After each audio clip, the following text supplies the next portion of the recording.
അസ്സലാമു അലൈക്കും വറഹ്മത്തുള്ളാഹി വബറകാതുഹു. ഇസ്ലാമിക് സ്പീച്ച് ടിവിയിലേക്ക് ഒരിക്കൽ കൂടെ ഹൃദ്യമായ സ്വാഗതം. നേരത്തെ നമ്മൾ പല എപ്പിസോഡുകളിലും ചർച്ച ചെയ്തു, സ്ത്രീകളെ ഏറെ ആദരിക്കുകയും സ്ത്രീകളെ ഏറെ ബഹുമാനിക്കുകയും ചെയ്യുന്ന മതമാണ് വിശുദ്ധമായ ഇസ്ലാം. അങ്ങനെയാണെങ്കിൽ സ്ത്രീകൾക്ക് ഏറെ സ്വാതന്ത്ര്യവും ഏറ്റവും പ്രാധാന്യവും നൽകുന്ന മതമായ ഇസ്ലാം തന്നെ എന്തുകൊണ്ടാണ് സ്ത്രീകൾ പുറത്തിറങ്ങുന്ന സമയത്ത് അവരുടെ ശരീരത്തിൻ്റെ മുഴുവൻ ഭാഗങ്ങളും മറച്ചുകൊണ്ട്, മുഖമടക്കം മറച്ചുകൊണ്ട്, ഹിജാബ് ധരിച്ചുകൊണ്ട്, നിഖാബ് ധരിച്ചുകൊണ്ട് പുറത്തു പോകണമെന്ന് വിശുദ്ധമായ ഇസ്ലാം അവരോട് പറയാനുള്ള കാരണം എന്താണ്?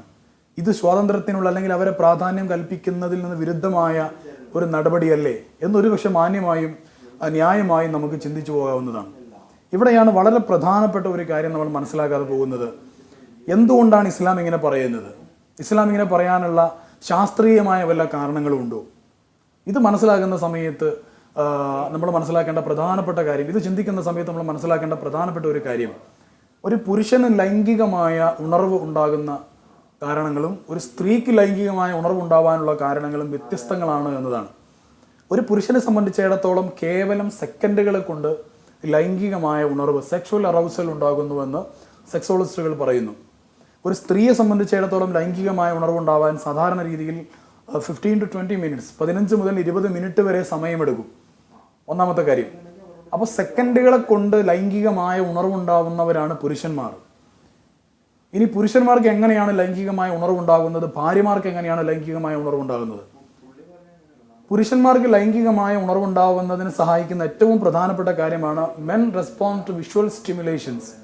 ഒരു പുരുഷന് ലൈംഗികമായ ഉണർവുണ്ടാവുന്നത് കാഴ്ചകളിലൂടെയാണ്.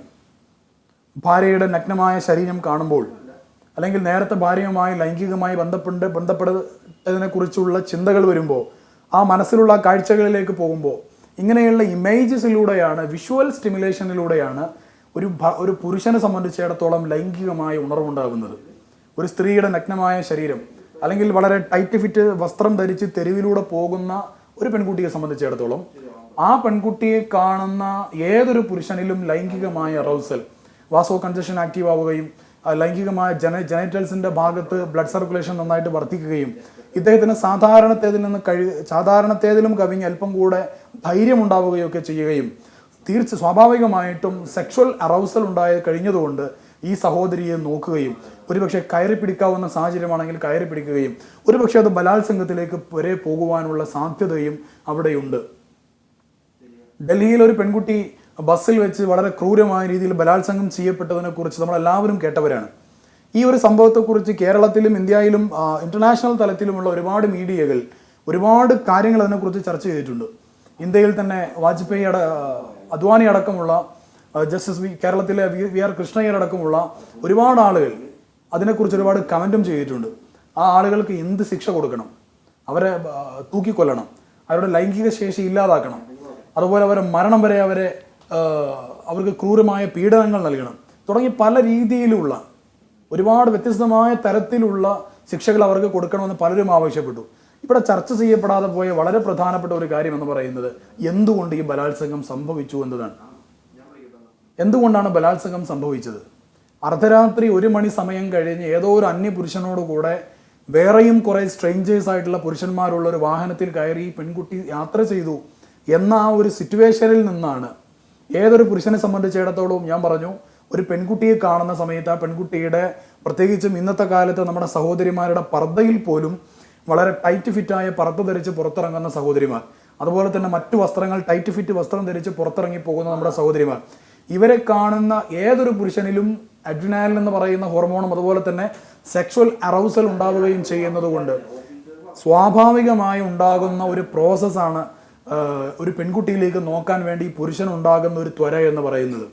അപ്പോൾ ഇത്തരത്തിലുള്ള പ്രലോഭനപരമായ രീതിയിലുള്ള വസ്ത്രം ധരിച്ച് പോകുന്ന ആ ഒരു ആറ്റിറ്റ്യൂഡാണ് നമ്മൾ ആദ്യമായി അവസാനിപ്പിക്കേണ്ടത്.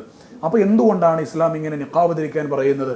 വസ്ത്രം വളരെ മാന്യമായ രീതിയിൽ, ടൈറ്റ് ഫിറ്റ് അല്ലാത്ത, സ്ത്രീകളുടെ ശരീരത്തിൻ്റെ വണ്ണവും വലിപ്പവുമുള്ള ഭാഗം പുറത്തേക്ക് കാണാത്ത രീതിയിലുള്ള നല്ല രീതിയിൽ മാന്യമായ വസ്ത്രം ധരിച്ച് പുറത്തു പോകുന്ന ഒരു സഹോദരിയിലേക്ക് ഒരാളും തന്നെ നോക്കുകയില്ല. ആ സഹോദരിക്ക് ഒരിക്കലും തന്നെ അപകടം ഉണ്ടാവുകയില്ല.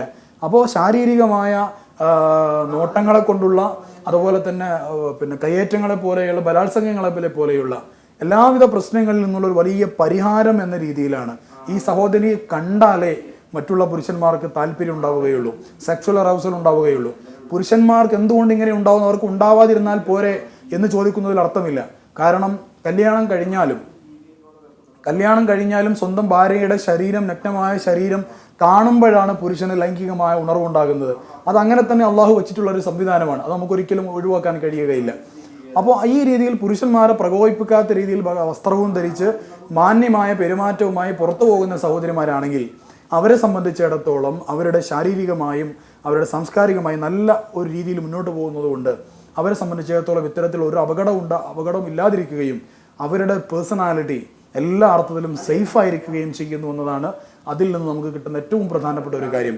അപ്പോൾ സ്ത്രീകളെ പരിഗണിക്കുന്നത് കൊണ്ട്, ബഹുമാനിക്കുന്നത് കൊണ്ട്, ആദരിക്കുന്നത് കൊണ്ടാണ് പർദ്ദ ധരിക്കുവാനും നിഖാബ് ധരിക്കുവാനും ഹിജാബ് ധരിക്കുവാനും പരിപൂർണമായും അന്യപുരുഷന്മാരിൽ നിന്നും നഗ്നത മറക്കുവാൻ, ശരീരം മറക്കുവാനുള്ള ഒരു പ്രചോദനം, ഒരു പ്രത്യേകമായ ഒരു സാഹചര്യം ഇസ്ലാം സൃഷ്ടിച്ചെടുക്കുന്നത് എന്ന് മനസ്സിലാക്കി ഇത്തരം വിഷയങ്ങളിൽ നിഖാബ് ധരിക്കുന്നതും പർദ്ദ ധരിക്കുന്നതും ഒക്കെ നമ്മുടെ ഒരു അഭിമാനത്തിൻ്റെ ഒരു ചിഹ്നമായി കാണുവാൻ എല്ലാ സഹോദരിമാരും മുന്നോട്ട് വരണമെന്ന് വളരെ വിനീതമായി ആവശ്യപ്പെട്ടുകൊണ്ട് എല്ലാവിധ ആശംസകളും അറിയിച്ച് ഇനിയും ഇതുമായി ബന്ധപ്പെട്ട കൂടുതൽ വിഷയങ്ങളുമായി അടുത്ത എപ്പിസോഡിൽ നമുക്ക് വീണ്ടും കാണാം. Watch and subscribe Islamic speech TV. അസ്സലാമു അലൈക്കും.